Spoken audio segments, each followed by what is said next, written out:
आप सभी को नमस्कार। आज बेसिक लेवल का मैथ का मैं दूसरा टॉपिक लेके आया हूँ, जिसके पहले मैंने बता दिया था कि जो नंबर सिस्टम के ग्राफ थे उस ग्राफ में क्या क्या था, और कुछ ऐसे पार्ट थे जिसका डिफिनेशन मैं बताया भी था और उसके बारे में बताया था। पूर्णांक बता दिया था, परिमेय संख्या बता दिया था और मानक परिमेय संख्या बता दिया था।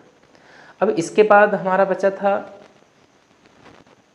अपरिमेय संख्या और भाज्य संख्या, अभाज्य संख्या। तो अब चलते हैं हम लोग अपरिमेय संख्या की तरफ। सबसे पहले अपरिमेय संख्या होती क्या है उसको जानिए। जो संख्याएं p/q के रूप में न लिखी जा सके वे अपरिमेय संख्या होंगी, और जितने भी करणीय होती हैं, जितने भी वर्गमूल होते हैं, जितने भी घनमूल होते हैं, ये सब अपरिमेय होती हैं। क्या होती हैं? अपरिमेय।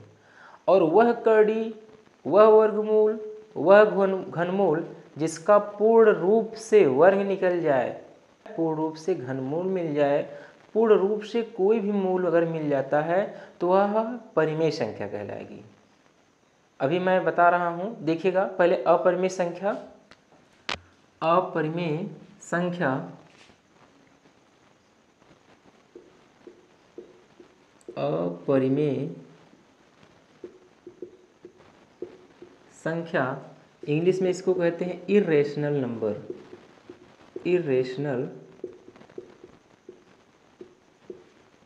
Irrational number. जो संख्याएं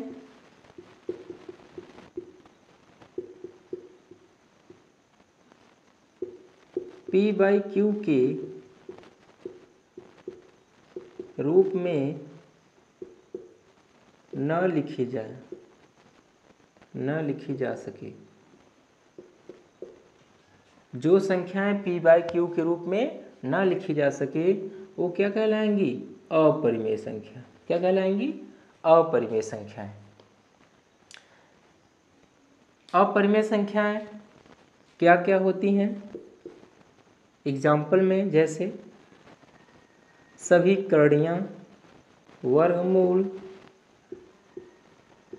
घनमूल, यनवा मूल, सभी गणितीय चिन्ह, सभी गणितीय चिन्ह जैसे पाई हो गया, ई हो गया, जी हो गया, अपसलन 0 हो गया, डेल्टा हो गया, ये सब क्या है? अपरिमेय संख्या। तो पाई एक क्या है? अपरिमेय संख्या है, लेकिन इसका मान 22/7 क्या है? परिमेय संख्या। तो पाई जो है यह क्या है? पाई अपरिमेय संख्या है। इसका मान जो 22/7 है यह क्या है? परिमेय संख्या। क्यों? क्योंकि हम बताए हैं कि जितने भी गणितीय चिन्ह होते हैं वह क्या होते हैं? अपरिमेय संख्या। लेकिन अपरिमेय संख्या पाई बराबर 22/7, पाई बराबर 22/7 यह परिमेय संख्या है। परिमेय संख्या है, यह अपरिमेय संख्या है। अब आपसे कोई कहे कि ये दोनों तो बराबर है, कैसे डिफरेंट हो रहे हैं? पाई बराबर 22/7 होता है, लेकिन ये डिफरेंट कैसे हो रहे हैं? तो पाई बराबर 22/7 वैल्यू आती है, वह 3.141 करके ऐसे वैल्यू यहाँ तक लगभग 8-9 डिजिट तक यह क्या होती है? रिपीट होती है। फिर उसके बाद रिपीट होती है, फिर रिपीट होती है। तो रिपीट होने वाली संख्या क्या होती है? परिमेय संख्या। क्या होती है? परिमेय संख्या। और 22/7 का एग्जैक्ट लॉगरिथम मान देखा जाए, लॉगरिथम मान देखा जाए तो जो लघुगणक की श्रेणी में आती है तो उसके अकॉर्डिंग यह पाई जो होगा अपरिमेय संख्या होगा। तो एग्जाम्पल में जैसे सभी करणीय मैं बोल दिया, तो सभी करणियों में क्या होगा? जैसे √2, करणी में 2, कड़ी में 3, कड़ी में 4। तो कड़ी में 4, देखिए अगर यहाँ पे कुछ नहीं दिखाया गया है तो मान के चलते हैं कि वह 2 है। क्या है? 2, मतलब 2√2, मतलब इसका वर्गमूल ऐसे 2। हम दिखाएं या ना दिखाएं, लेकिन आपको यह पता चलना चाहिए कि यहाँ पे क्या हो सकता है? 2। तो यहाँ पे भी 2 हो सकता है। तो 2 का मतलब कि इस संख्या का वर्गमूल निकालना। वर्गमूल कैसे निकालेंगे? 4 का गुणनखंड करेंगे तो 2 गुणे 2 होता है। और यह मतलब यह संख्या 2 बार जोड़ा बनी, तो अगर इसको हम बाहर निकालेंगे तो आ जाएगा क्या? 2। तो 2 आएगा, तो 2 क्या है? परिमेय संख्या। क्या है? परिमेय संख्या। अगर कोई भी कड़ी पूर्ण वर्ग लेके आती है, पूर्ण वर्ग लेके आती है, अर्थात उस कड़ी का वर्गमूल प्राप्त हो जाता है, तो वे संख्याएं क्या हो जाएंगी? परिमेय संख्याएं होंगी। और जो पूर्ण वर्ग लेके नहीं आएगा, जिसका पूर्ण वर्गमूल नहीं प्राप्त होगा, वह अपरिमेय संख्याएं कहलाएंगी। इसी प्रकार अगर पूर्ण घन लेके आती है, जैसे 27 लेके आ जाए, क्या लेके आ जाए? 27, तो यह पूर्ण घन लेके आती है, तो इसको हम लिखेंगे 3 गुणे 3 गुणे 3। तो यह 3 3 बार है, तो इसको हम 3 लिख लेंगे, तो यह परिमेय संख्या हो जाएगी। क्या होगी? परिमेय संख्या। अगर हम यही कर दें 4, तो ये 4 बार नहीं होगी, यह होगा, तो 4th रूट जो है वह अपरिमेय संख्या कहलाने लगेगी। तो यह इस टाइप है, तो परिमेय संख्या। और 4th रूट 27 होगा तो अपरिमेय संख्या। क्या होगा? अपरिमेय संख्या। जैसे आपसे कोई कह दे कि कड़ी में 9, कड़ी में 9, तो कड़ी में 9 क्या है? परिमेय की अपरिमेय? तो यह होगा परिमेय। अगर आपसे कोई कह दे कड़ी में 3 9, तो ये क्या है? ये घनमूल निकाल रहे हैं। 9 का घनमूल होता है? नहीं। तो 9 का घनमूल निकाल रहे हैं, तो घनमूल नहीं निकलेगा, तो ये क्या होगा? अपरिमेय संख्या। क्या होगा? अपरिमेय संख्या। तो अपरिमेय संख्या के बारे में हमने बता दिया आपको कि जो संख्याएं p/q के रूप में न लिखी जा सके, सभी करणियां वर्गमूल, घनमूल, यनवा मूल तक, मतलब 4th root, 6th root, 5th root, 7th root, 8th root, square root, cube root, जो भी रूट होंगे, अगर वो हैं तो क्या होंगी? अपरिमेय संख्याएं। बट बात यह है कि अगर वह पूर्ण स्क्वायर मिल रहा है, पूर्ण वर्गमूल प्राप्त हो जा रहा है, तो वह कड़ी क्या कहलाएगी? आपकी परिमेय संख्या कहलाएगी। इसी प्रकार अगर पूर्ण घनमूल मिल जाए, पूर्ण 4th रूट मिल जाए, पूर्ण 6th रूट मिल जाए, तो वह सब क्या कहलाएंगी? आपकी परिमेय संख्याएं। जैसे 2.756 ऐसी अगर संख्याएं मिल जा रही है, जैसे 2.756 यहाँ अंत हो जा रहा है, तो ऐसी संख्याओं को परिमेय संख्या कहते हैं। क्या कहते हैं? परिमेय संख्याएं। अगर 3.67667 ऐसी चलेंगी तो भी क्या होगी? परिमेय संख्याएं। अगर डाट डाट के रूप में ऐसे चलती रहेंगी तो क्या होगी? परिमेय संख्याएं।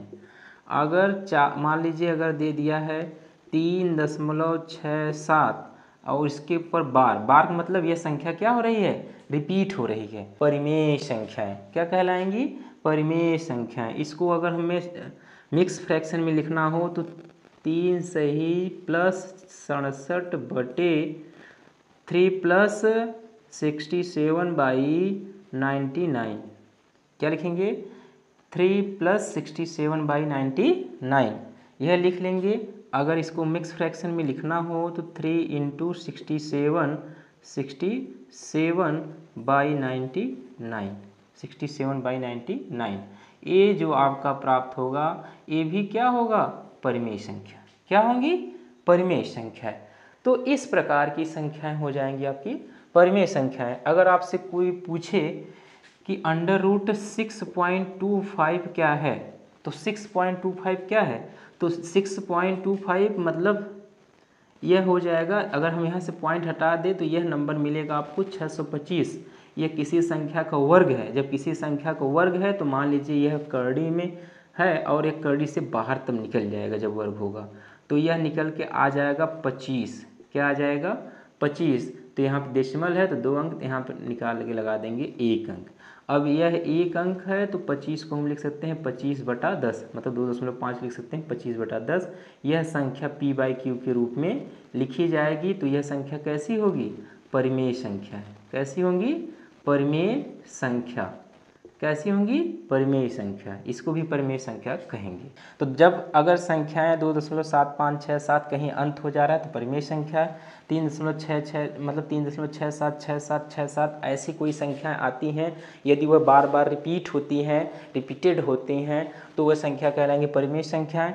और देखिए अगर बार लगा दिए हैं तब भी वह संख्या कहलाएंगी परिमेय संख्याएं। लेकिन अपरिमेय संख्याएं क्या होती हैं? वो पाई के रूप में होती है। गणितीय संकेत जो होते हैं, जो कड़ी के अंदर होती हैं, अगर उनका पूर्ण वर्ग नहीं बन रहा है, वर्गमूल नहीं निकल रहा है, तो तब वह आपका अपरिमेय संख्या कहलाएंगी। ठीक, क्या कहलाएंगी? अपरिमेय। अब कैसे पता चलेगा पूर्ण वर्ग बन नहीं रहा है? तो जैसे इकाई का जो अंक हो, किसी भी संख्या के वर्ग का इकाई का अंक अगर 2 हो, 3 हो, 7 हो, 8 हो, 2, 3, 7, 8, किसी भी संख्या के जो किसी भी संख्या है, मान लीजिए कोई भी संख्या है, उसके इकाई का अंक क्या हो? इकाई अंक। इकाई अंक 2, 3, 7, 8 है। ठीक, और तब वह संख्या, अगर कोई भी संख्या है उसका इकाई का अंक इकाई का अंक 2, 3, 7 है, तो वह पूर्ण वर्ग नहीं होगा। पूर्ण वर्ग क्या होगा? नहीं आएगा। नहीं आएगा, पूर्ण वर्ग नहीं आएगा, अपूर्ण होगा। क्या होगा? अपूर्ण। अपूर्ण वाले क्या कहलाते हैं? परिमेय संख्या। क्योंकि अपूर्ण हो जाएंगे तो करड़ी में ही रह जाएंगे, तो करड़ी में रह जाएंगे तो उसका मान परफेक्ट स्क्वायर के रूप में नहीं प्राप्त होगा, तो वो संख्या कहलाएंगी अपरिमेय संख्या। और या तो हम ऐसे आपको लिख के दिखा देते हैं, जिन संख्याओं का इकाई का अंक 2, 3, 7, 8 हो, जिन संख्याओं का इकाई अंक 2, 3, 7, 8 हो, तो उनका वर्गमूल सदैव अपूर्ण होता है। तो ऐसे संख्या क्या कहलाएंगी? अपरिमेय संख्या। क्या कहलाएंगी? अपरिमेय संख्या। जैसे आप एग्जाम्पल में देखिएगा, जैसे मैं ले लेता हूँ करड़ी में 38, तो इकाई का अंक क्या है? 8 है। तो जब 8 है इकाई का अंक, तो इसका वर्गमूल नहीं निकलेगा, तो ये संख्या क्या होगी? अपरिमेय। क्या होंगी? अपरिमेय। जैसे तो 6 आ गया, तो एक किसका है? इसका वर्गमूल मतलब 36 है, तो वह संख्या का वर्गमूल निकालेंगे 6 आएगा, तो यह कैसी होगी? परिमेय संख्या। जैसे 52 लिख दिया जाए, 52 करड़ी, ये क्या होगी? अपरिमेय संख्या। इसी प्रकार हम और सारी संख्याओं को पता करने की कौन सी परिमेय कौन सी अपरिमेय होती है। ठीक, परिमेय पढ़ लिया हमने, अपरिमेय पढ़ लिया। अब पढ़ेंगे भाज्य संख्याएं। क्या पढ़ेंगे? भाज्य संख्याएं।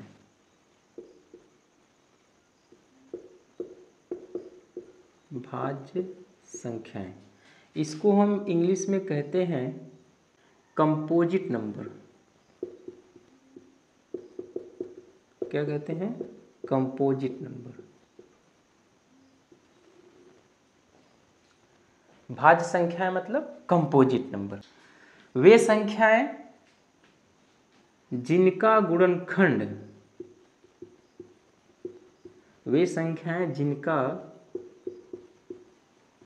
गुणनखंड 2 से अधिक हो, वे क्या कहलाएंगी? भाज्य संख्याएं। वे संख्याएं जिनका गुणनखंड 2 से अधिक हो, वे क्या कहलाएंगी? भाज्य संख्याएं। जैसे एग्जाम्पल में देखिएगा, जैसे अगर हम 6 ले लें, 2 3 जा 6, 3 1 जा 3, मतलब 2 3 6, 3 1 का 3, तो ये गुणनखंड बन जाएगा 1 गुणे 3। तो 2 से अधिक आया इसका गुणनखंड, तो ये संख्या क्या कहलाएंगी? भाज्य संख्याएं। एग्जाम्पल में जैसे आपका हो जाएगा 4 6 8 9 12 14 18, ऐसे आएंगे आपके भाज्य संख्याएं। जैसे 12 के निकलेंगे, 12 1 से कटेगा, 2 से कटेगा, 4 से कटेगा, 6 से कटेगा और 12 से भी कटेगा। ऐसे 14 है, 2 से कटेगा, 7 से कटेगा, 14 से। 2 से अधिक गुणनखंड जिनका हो, जिनका गुणनखंड 2 से अधिक हो, वो क्या कहलाएंगे? भाज्य संख्याएं। अब आपसे पूछा जा सकता है कि सबसे छोटी समभाज्य संख्या क्या होती है? सबसे छोटी समभाज्य संख्या, तो सबसे छोटी समभाज्य संख्या 4 होती है। क्या होती है? 4 सबसे छोटी समभाज्य संख्या होती है। 4 सबसे छोटी समभाज्य संख्या होती है। अब इसके बाद पढ़ेंगे अभाज्य संख्या। क्या पढ़ेंगे? अभाज्य संख्या। अभाज्य संख्या को इंग्लिश में कहते हैं प्राइम नंबर। क्या कहते हैं? Prime number. अभाज्य संख्या मतलब प्राइम नंबर। अब प्राइम नंबर क्या होता है? वे संख्याएं जिनके केवल और केवल 2 ही गुणनखंड हो, जिनके केवल और केवल 2 ही गुणनखंड हो, वो अभाज्य संख्याएं कहलाएंगी। जैसे 2 है, 2 को सिर्फ 2 काट सकता है, 2 को सिर्फ 2 काट सकता है। तो इनके केवल कितने गुणनखंड हैं? कौन कौन से हैं 2 के? एक तो 1 है, एक तो कौन है? 2। मतलब 1 काट सकता है 2 को और 2 काट सकता है, मतलब 1 हो गया और 2, मतलब स्वयं संख्या जो हुई। इसको हम यहाँ पे लिख सकते हैं 1 और स्वयं, 1 और स्वयं संख्या। तो देखिए 1 हो गया स्वयं संख्या। तो ऐसे जो संख्या होंगी वह अभाज्य संख्या कहलाएंगी। और जैसे 3 देखें, तो 3 को 3 काटेगा, 1 काटेगा ना, 1 और 3 को काट रहा है। जैसे अगर 5 को देखा जाए तो 5 काटेगा ना, बस 1 5, और 7 तो 1 7, और 11 को देखा जाए तो 1 11। तो इनके केवल 2 ही गुणनखंड प्राप्त हो रहे हैं। आप देख रहे हैं केवल कितने गुणनखंड प्राप्त हो रहे हैं? केवल और केवल 2 ही गुणनखंड, मतलब 1 और वह स्वयं संख्या। तो 1 और वह स्वयं संख्या जिसके गुणनखंड होंगे, अर्थात हम कह सकते हैं केवल और केवल 2 गुणनखंड हों, तो वो अभाज्य संख्या कहलाएंगी। क्या कहलाएंगी? अभाज्य संख्या। अब आपसे पूछा जा सकता है कि एक कैसी संख्या है? एक कैसी संख्या है? तो एक जो है वह न तो भाज्य है, न तो भाज्य है, और न ही अभाज्य। एक न तो भाज्य है और न ही अभाज्य। अब इसका एग्जाम्पल हम देखें। एग्जाम्पल में क्या आता है? जैसे 2 हो गया, 3 हो गया, 5 हो गया, 7 हो गया, 11 हो गया, 13 हो गया, 17 हो गया, 19, ऐसे ऐसे करके आएंगे। 2 3 5 7 11 13 19।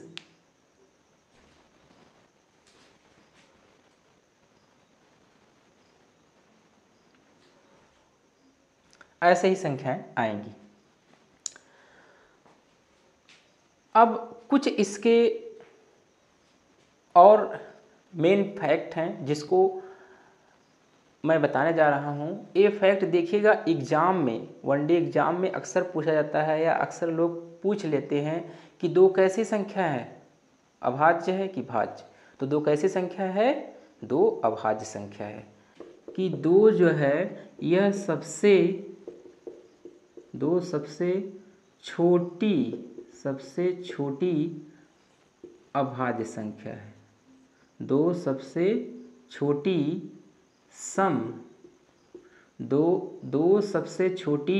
सम अभाज्य संख्या है। दो सबसे छोटी सम अभाज्य संख्या है। और सबसे छोटी विषम अभाज्य संख्या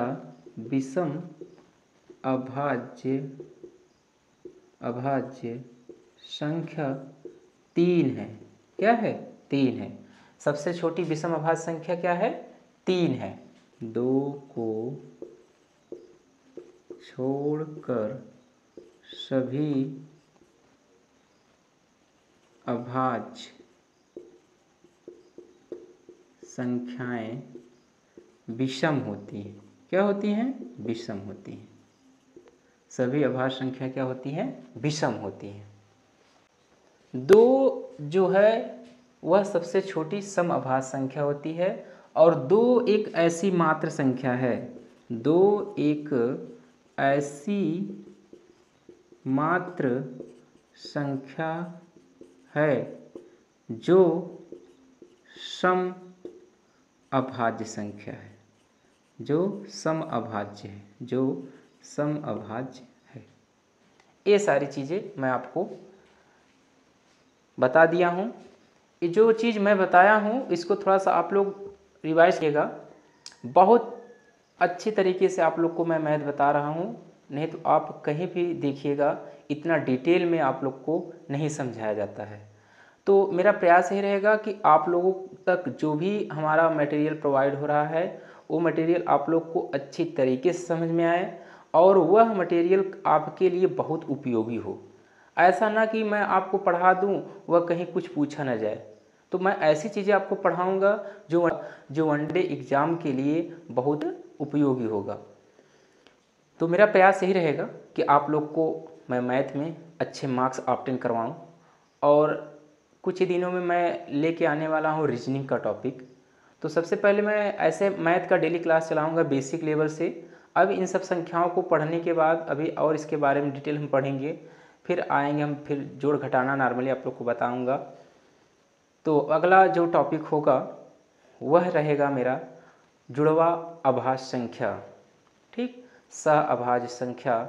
उसके बाद और संख्याएं हैं संपूर्ण संख्या जिसको परफेक्ट नंबर बोलते हैं, ठीक। इन सब के बारे में मैं नेक्स्ट डे लेके आऊँगा। Okay, thank you.